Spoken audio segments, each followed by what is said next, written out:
বৈদেশিক মুদ্রা আয়ের নতুন দিগন্ত অফশোর ব্যাংকিং। বাংলাদেশের ব্যাংকগুলোর অফশোর ইউনিটে আমানতের সুদের হার বিশ্বের সর্বোচ্চ এবং তা আয়কর ও শুল্কমুক্ত। এই সুদসহ আমানত যে কোনো সময় বিদেশে নেওয়ার সুযোগ থাকছে। আর আমানত রাখা যাবে 9টি মুদ্রায়। প্রবাসী, বিদেশি এবং বিদেশি যে কোনো সংস্থা এই আমানত রাখতে পারবে। চলুন জেনে আসি অফশোরে পূবালী ব্যাংক কি সুবিধা দিচ্ছে। অফশোর ব্যাংকিং তো আসলে আমাদের দেশে বেশ অনেক বছর ধরেই চালু হয়েছে, কিন্তু একদম ইনস্টিটিউশনাল ইনভেস্টর থেকে শুরু করে আইবি, তারপরে এফসি এবং বিদেশিদের অ্যাট্রাক্ট করার জন্য যে প্রিরিকুইজিট বিষয়গুলো ছিল, সেই প্রিরিকুইজিটগুলো কিন্তু বাংলাদেশ ব্যাংক এইটা মোটামুটি রিজলভ করে দিয়েছে। তার মধ্যে একটা বড় বিষয় হলো আইনগত অবকাঠামো, কিছু সুবিধা, ট্যাক্স ফ্রির কিছু সুবিধা এবং এর আনুষঙ্গিক যে সার্কুলারগুলো সবগুলো কিন্তু বাংলাদেশ ব্যাংক দিয়েছে। এখন ব্যাংকিং ইন্ডাস্ট্রিগুলোর কাজ হচ্ছে মার্কেট লিড নেওয়া, এবং এই মার্কেট লিড নিতে গেলে আসলে পৃথিবীতে যারা ভালো করেছে অফশোর ব্যাংকিং ইউনিটে তাদেরও দেখা দরকার যে তারা ইনস্টিটিউশনাল হিসেবে ব্যাংকগুলো কী কী ধরনের স্টেপ নিয়েছে। আমাদের যে জনসংখ্যা আমরা যদি বলি এবং দেশের বাইরে যারা আছে, তখন আমাদের কিন্তু অফশোরে $1 ট্রিলিয়ন আসাটা একটা বেশ কিছু বছরের মধ্যেই আসার কথা। তার মানে একটা হিউজ স্কোপ আছে, এবং এই স্কোপটার কথাটা যদি আবার আরেকটু ভালোভাবে চিন্তা করি যে আমরা এখন অফশোরের ইউপাস এলসি বলেন বা আদার এলসিগুলো ইনস্টিটিউশনের উপর ডিপেন্ড করি, অন্যান্য ব্যাংকগুলো, সেখানে আমাদেরকে হায়ার রেট দিতে হয়। সেটা যদি আমরা প্রান্তিক জনগোষ্ঠী মানে বিদেশিদের সাথে এবং আমাদের দেশে যারা নন রেসিডেন্টস বাংলাদেশি আছে তাদের ওখানে নিয়ে যেতে পারি, তাহলে কিন্তু অনেক লোয়ার কস্ট আমরা ইনকার করেও আমরা এই জায়গাটা দাঁড়াতে পারি। কারণ শুধু তো সব টার্ম ডিপোজিট থাকবে না, কারেন্ট এফসি অ্যাকাউন্ট থাকবে, সেভিংসের এফসি অ্যাকাউন্ট থাকবে, সেখানে তাদের দৈনন্দিন অ্যাফেয়ার্সগুলো তারা মিট করবে। তো এইরকম একটা পার্সপেক্টিভ কিন্তু ইকোনমির মধ্যে রয়ে গেছে। এই পাশে পূবালী ব্যাংকের যেটা আপনারা বলেন যে পূবালী ব্যাংক আসলে এই জায়গায় আমরা কি চিন্তা করছি, প্রথম বিষয়টা হচ্ছে যে এই অফশোর ব্যাংকিংটা অফশোরের মতো চিন্তা করলে হবে না বাইরের মধ্যে। এটাকে একটা ডিজিটাল ব্যাংকিং এক্সপেরিয়েন্সের কথা ভাবতে হবে। যে একজন ফরেনার অথবা নন রেসিডেন্স বাংলাদেশি যারা দেশের বাইরে আছেন, একটা প্রতিষ্ঠান, ইনস্টিটিউশন, তাদেরকে ভাবতে হবে তাদের জন্য এমন প্রোডাক্ট, একটা সার্ভিস দিতে হবে তারা যেন ভাবে যে তাদের দেশেরই কোনো একটা ডিজিটাল ব্যাংক পূবালী ব্যাংক তাদের জন্য।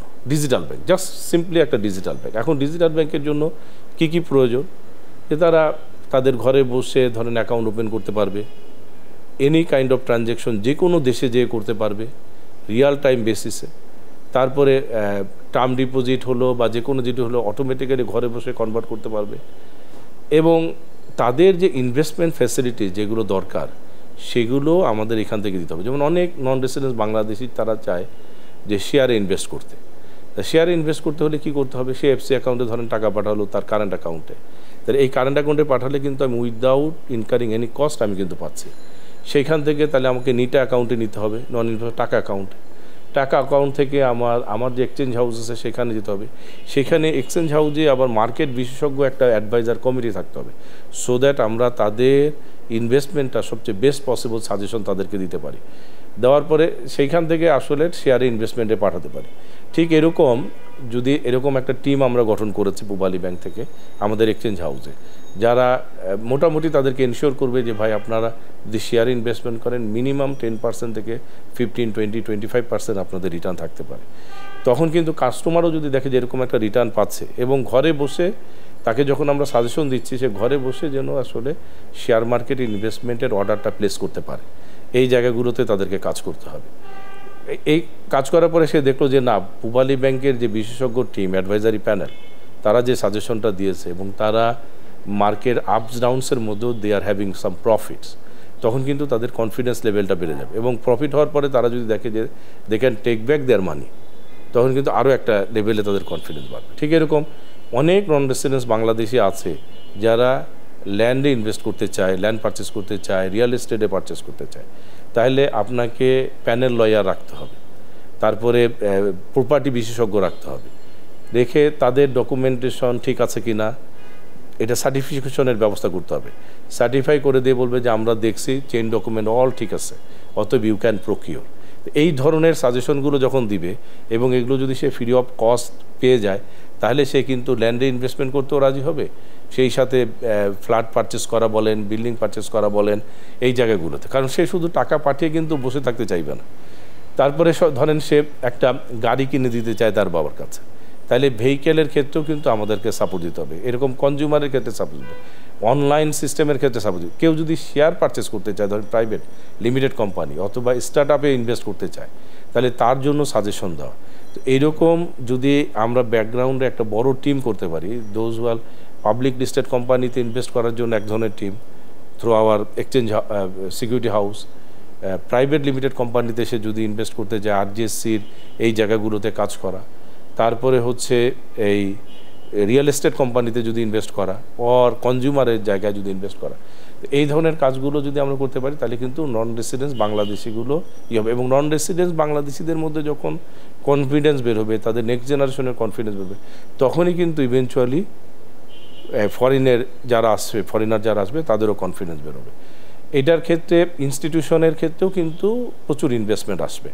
কেন আসবে? অনেক ইনস্টিটিউশন আছে যারা ক্যাশে ট্রানজ্যাকশন করে, তো তারা অনেক ক্ষেত্রে অনেক ধরনের ট্যাক্সে, যেমন আমাদের এখানেই আছে বলে, সে যদি তাদের দেশে রাখতে চায় তাহলে তাকে ট্যাক্স দিতে হবে, এখানে যদি রাখে তাহলে ট্যাক্স দিতে। ফলে এইখান থেকে আমরা কিন্তু আরও একটা চিন্তা করেছি যে এই যে বললাম রিটেল এক্সপিরিয়েন্স তাকে পেতে হবে, ডিজিটাল এক্সপিরিয়েন্স। সো এখান থেকে অ্যাকাউন্ট খোলা মাত্র যারা কারেন্ট এবং সেভিংসে খুলবে, যেহেতু এটা লোয়ার কস্ট হবে, ধরেন সেভিংসে হলে 2% ম্যাক্সিমাম ইন্টারেস্ট হবে, কারেন্ট হলে 0 হবে, টার্ম ডিপোজিটে না গেলে না সোফার প্লাস 1.5 বা এই ধরনের রেট হবে। তো সেই ক্ষেত্রে যদি সে এটা পায়, সেখানে কিন্তু সে প্লাটিনাম ডেবিট কার্ড পেয়ে যাবে সাথে সাথে। তার মানে কি, এই ডেবিট কার্ড দিয়ে সে কিন্তু ডে টু ডে অ্যাফেয়ার্সে সব খরচ করতে পারবে। শুধু তাই না, সে যদি ট্রাভেল করে তাহলে কিন্তু এই যে ভিসা, মাস্টার কার্ডের যে প্লাটিনাম, এগুলোর কিন্তু লাউঞ্জও ব্যবহার সুবিধা পাবে। তার মানে সে কিন্তু তার এক্সপিরিয়েন্সটা হবে যে পূবালী ব্যাংক অফশোর ব্যাংকিং আসলে it's a like a digital bank for their country.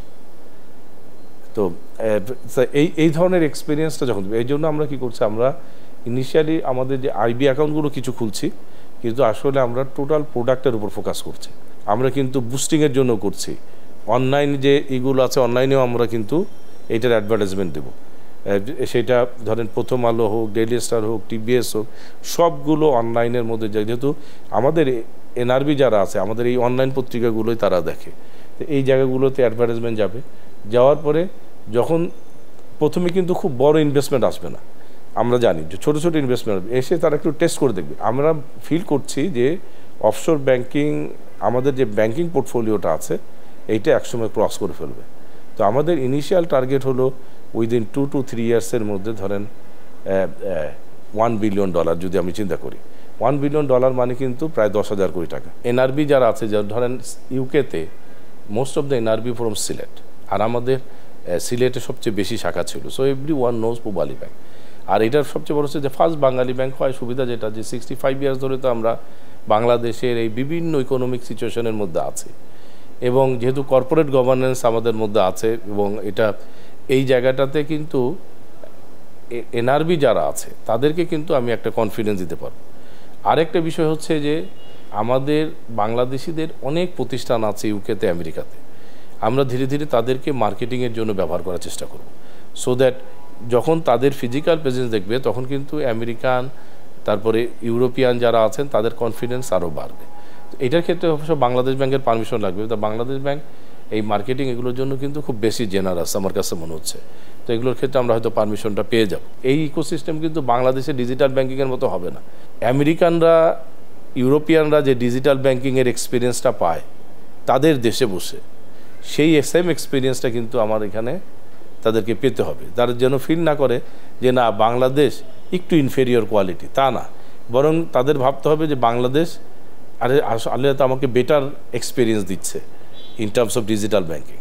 এই জায়গাটাতে যখন আনতে পারবো তখন কিন্তু কনফিডেন্স। আর সেই সাথে আমরা উই আর রিথিঙ্কিং যে কীভাবে, অনেক সময় ফিজিক্যাল লোকাল প্রেজেন্স না থাকলে মানুষের কনফিডেন্স আসে না, সেভাবে কীভাবে প্রতিষ্ঠানগুলোর সাথে চুক্তি করা, বাংলাদেশ ব্যাংকের সাথে অনুমোদন নেওয়া, নিয়ে সেইগুলো করা। তা আমরা মার্কেটিংয়ের ক্ষেত্রে তিনটাই, যে ডিজিটাল বললাম, আপনাদের অনলাইন পত্রিকাগুলো যেখানে আছে সেখানে প্রমোট করা, ফেসবুক, তারপরে কি ইউটিউব, এগুলোতে বুস্ট করা, এরকম সিমিলার যারা সোশ্যাল মিডিয়া আছে বুস্ট করা, এবং সেই সাথে আমেরিকা এবং এশিয়াদের লোকাল প্রেজেন্স যাদের আছে তাদেরকে নিয়ে কাজ করা। এভাবে করে বেসিক্যালি কনফিডেন্সটা আস্তে আস্তে বিল্ড করবে। এবং এটা যখন দেখবেন যে প্রথমে হয়তো খুব অল্প আসছে, কিন্তু এটা কিন্তু পরে আস্তে আস্তে খুব বেশি বেগে আসবে। এবং দেখবেন যে একটা আমেরিকান ইকোনমি, একটা ইউরোপিয়ান ইকোনমি, চাইনিজ ইকোনমি, তারপর আদার্স ইকোনমির জন্য কিন্তু $1 ট্রিলিয়ন খুব is not a very big deal. তাহলে আমরা তো এখন চিন্তা করছি যে 1 বিলিয়ন বলতেছি, এবং দেখেন আমরা যে এতগুলো ব্যাংকের সাথে রিলেশনশিপ করেও কিন্তু $1 বিলিয়ন হচ্ছে না, হয়তো 0.6 বিলিয়ন হচ্ছে, 0.7 বিলিয়ন হচ্ছে যারা হায়েস্ট করতেছে অফশোরে। তো সেই ক্ষেত্রে কিন্তু অনেক লোয়ার কস্ট পাওয়া সম্ভব, ডিপোজিট মিক্স হবে সেখানে, এবং আশা করা যায় যে তখন আমাদের অন্যান্য ব্যাংকগুলোর উপর ডিপেন্ডেন্সি থাকবে না। এখন আমি তো মাঝে মাঝে বলি যে আমাদের যে অফশোর ব্যাংকিংটা, এটা আসলে আমরা এনবিএফআই এর মতো আচরণ করতেছি। এনবিএফআই মানে যে এনবিএফআই কী করে, ব্যাংক থেকে নিয়ে আরেক লিজিংয়ের মতো দেয়, ঠিক আমরাও অন্য বিদেশি ব্যাংক থেকে নিয়ে এটা লিজিংয়ের মতো দিচ্ছে। আসলে এটা এখন যে সুবিধাটা বাংলাদেশ ব্যাংক করে দিচ্ছে, এটাতে যদি আমরা আসলে রিয়েলি ড্রাইভ অন, তাহলে আমরা অ্যাজ এ ব্যাংকিং এক্সপিরিয়েন্সের মতো যে রিটেল কাস্টমারের কাছ থেকে আমরা নিতে পারবো এবং আমাদের ইম্পোর্টারদেরকে দিতে পারবো এবং আদারকে দিতে পারবো। এতে আমাদের ইকোনমি কিন্তু বুস্ট হবে এবং আমাদের এই যে লোন নেওয়ার ডিপেন্ডেন্সি, তারপর আদার ডিপেন্ডেন্সি, এই জিনিসগুলো চলে যাবে। It's a very very very very good initiative by the Bangladesh bank.